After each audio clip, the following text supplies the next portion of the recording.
나는 두 개의 몸을 갖고 태어났다. 그래, 나도 잘 안다. 이건 정말 설명하기 어려운 일이라는 걸. 누구도 내 말을 믿으려고 하지 않고 나 역시 다른 사람이 같은 경험을 한다는 걸 들어보지 못했으니까. 하지만 실제로 있기는 해.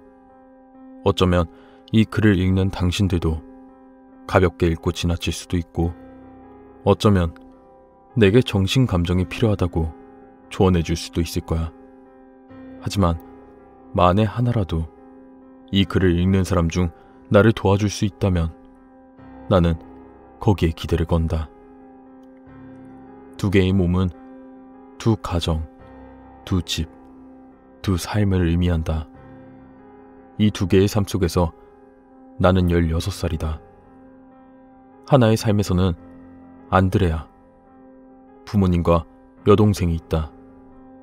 곱슬곱슬한 검은 머리카락과 초록색의 큰 눈을 가졌다. 스킵이라는 이름의 개도 한 마리 키운다. 다른 삶의 내 이름은 밀리다. 짧은 금발머리를 가지고 교외에 있는 작은 타운하우스에서 엄마와 둘이 사는 한 소녀다. 두 개의 삶 모두 내 삶이고 나는 그 두 사람이다. 아마 내 글을 읽는 사람들은 의아할 것이다. 어떻게 한 명이 두 개의 몸을 가질까? 어떻게 한 사람이 동시에 두 장소에 존재한단 말인가? 그러니까 그게 문제다. 나는 두 삶에서 꽤 심각한 건강 상태를 앓고 있다. 그 이유는 나만 알지 아무도 모른다. 다른 사람들이 눈치챈 것은 내가 어렸을 때였다. 겉으로 봤을 때 나는 대중 없이 긴장증을 앓는 아이였다. 누군가가 내 이름을 불러도 대답하지 않고 눈조차 깜빡이지 않는 상태. 움직이지도 않고 가끔은 내가 숨을 쉬는 것조차 알아보기 힘들 정도였다. 이 증상은 양가 부모님에게 꽤 큰 충격을 안겨주었다. 안드레아의 부모님은 비명을 지르며 울고 불고 난리를 피웠고 나를 병원에 데리고 갔다. 넉넉하지 않은 형편에도 할 수 있는 모든 검사를 받았다. 심지어 지금도 그러고 있다. 의사들은 아무 단서도 찾지 못했다. 내 상태가 나쁜 것도 아니지만 계속 주시해야 한다고 한다. 밀리의 엄마는 이 상황에 생각보다 침착하게 반응했다. 종국에는 너무 감정적으로 대응해서 대기업 회사 대표가 될 기회를 놓쳐버리고 말았지만 엄마는 나를 전문의에게 데리고 갔다. 돈도 엄청나게 써가면서 어떤 상태인지 해답을 찾으려고 했다. 하지만 주치의 역시 안드레아 때의 의사와 같은 결과만 되풀이했다. 그러니까 왜 이런 일이 생겼냐고? 나는 그 의사들이 찾지 못하는 답을 이미 알고 있다. 그러니까 내 말은 난 한 번에 동시에 두 사람으로서의 역할을 할 수 없다는 소리다. 나는 한 번에 밀리나 안드레아만 될 수 있는 것이다. 내가 안드레아가 되면 밀리는 긴장증 환자가 되는 거다. 다시 밀리가 되면 안드레아가 살아있는 인형이 되었다. 어렸을 땐 확실히 이 상황이 너무 힘들었다. 두 가족 모두 사랑했기 때문에 한 가족을 선택하는 것은 감히 생각도 못할 일이었다.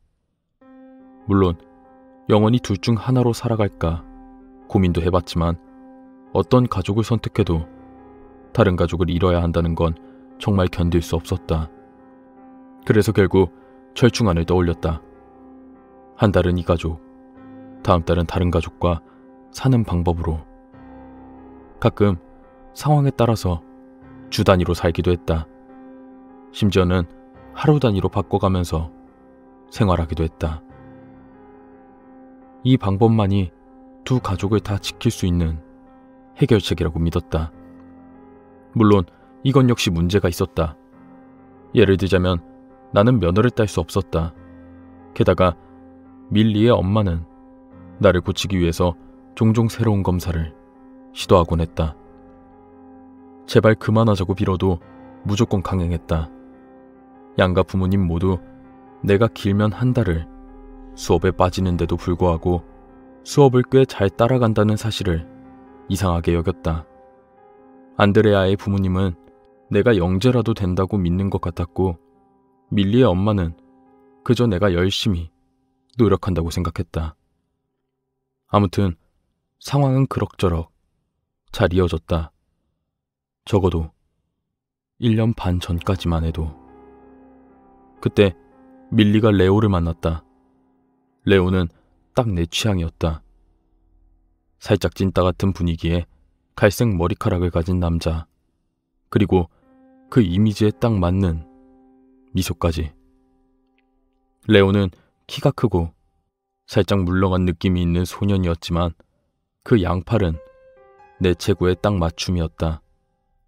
똑똑한 남자였던 그는 내가 관심을 두는 분야에 어떻게 접근하는지 잘 알았다. 어떻게 보면 미숙할지 모르지만 난 그 짧은 몇 달이라는 시간에 정말 진정한 사랑에 빠져버렸다. 그렇게 내 계획은 바뀌었다. 썩 기분 좋은 선택은 아니었지만 이렇게 되어야만 했다. 나는 평소보다 더 길게 안드레아의 가족을 떠났다. 어려운 결정이었고 여동생이 그리웠지만 레오로부터 받은 행복이 더 컸기 때문에 그와 오랜 시간 떨어져야 한다는 사실을 견딜 수가 없었다. 그래서 나는 밀리로서의 6개월을 살았다. 그 6개월 동안 내 인생은 완벽한 것처럼 보였다. 사실 매일 삶이 더 좋아지는 것 같았다. 긴장 증세를 보이지 않고 오랜 시간 버틴 것도 정말 오랜만이었고, 엄마 역시 그런 내 모습에 무척 기뻐했다. 인생에서 가장 큰 걱정거리가 사라진 셈이니까. 레오와 나는 더 가까워졌고 남몰래 결혼 계획도 세워갔다. 내 인생은 안정적이고 행복했다. 안드레아로서의 삶을 완전히 포기할까 하는 생각도 들었다. 그 가족과 영원히 작별하는 건 물론 힘들겠지만 그들에게서 멀리 떨어질수록 더 쉬워질 테니까. 결국 그들에게도 그 편이 나을 것이다. 어쩌면, 아주 어쩌면 드디어 나도 결정을 할 수 있게 된 거다. 하지만 그 6개월이 지난 후 난 생각을 바꿨다. 며칠간 향수병에 시달렸다. 심하진 않았다. 대부분 피곤했고 기침과 미열이 있었다. 엄마는 내가 공부 때문에 과로를 해서 그런 거라면서 자꾸 침대에 누워있기를 권했다. 그러다가 독서 중에, TV 시청 중에 코피가 나면서 점점 불안함과 죽을 것 같은 죄책감이 들기 시작했다. 안드레아로서의 삶과 그 가족에 관한 생각이 끊이지 않았다. 그들은 나를 보고 싶어 할 텐데 반응 없는 나를 깨우려고 안간힘을 쓸 텐데. 결국 한숨을 쉬고 다시 돌아왔다. 선택할 수밖에 없었던 것이다. 그냥 할 수밖에 없었다. 괜찮을 거다. 레오에게 사실대로 말하자. 그러면 다 괜찮아질 거다. 어쩌면 2개의 삶에서 레오를 볼 수 있을 거야. 그냥 그가 내 말을 믿어주기만을 바라자. 2 눈을 감고 다시 삶을 바꿨다. 하지만 다시 눈을 떴을 때 나는 여전히 밀리였다. 이상하다. 왜 안 바뀌지?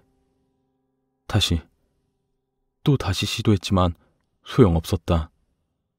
밀리의 삶이 갇힌 건가? 마치 이미 시들어서 져버린 근육을 애써 움직이려고 용쓰는 느낌이었다. 지난 2주 동안 안드레아로 돌아가려고 노력했지만 성공하지 못했다. 그리고 매일 나는 더 허약해졌다. 결국 저번 주에 병원에 입원했고 정말 솔직하게 말해서 너무 불안하고 미쳐버릴 것만 같았다. 삶을 못 바꾸는 건 생각도 안 해봤는데 하지만 내 선택이 곧 사형 선고라는 건 역시 나는 그때 알지 못했다. 어제 구글에 내 이름을 안드레아를 검색했다. 관련 기사가 하나 나왔다. 딸이 깨어나기를 바라는 한 용감한 가족의 이야기. 하지만 거기에 덧붙여 의사의 진술이 내 심장을 얼려버렸다. 희망을 품고 기다리지만 지금 이 시점에서는 이제 안드레아가 다시는 깨어나지 못할 확률이 높습니다. 그렇게 되면 안드레아의 가족은 그녀의 생사를 결정해야 합니다. 아무리 노력해도, 내가 아무리 울고불고 난리를 쳐도 결국 돌아갈 수 없다. 안드레아의 몸은 이제 내 손을 떠났다. 밀리의 몸 역시 빠른 속도로 빛을 잃어간다. 건강이 악화되고 죽어가는 이유도 모르겠지만 나는 죽어가고 있다. 어떻게 해야 할까? 누구에게 물어봐야 할까? 최악인 건 만약 안드레아의 가족이 안드레아의 생명 유지 장치를 제거하기로 하면 난 이제 어떻게 되는 것일까? 이제는 도저히 어떻게 될지 모르겠다.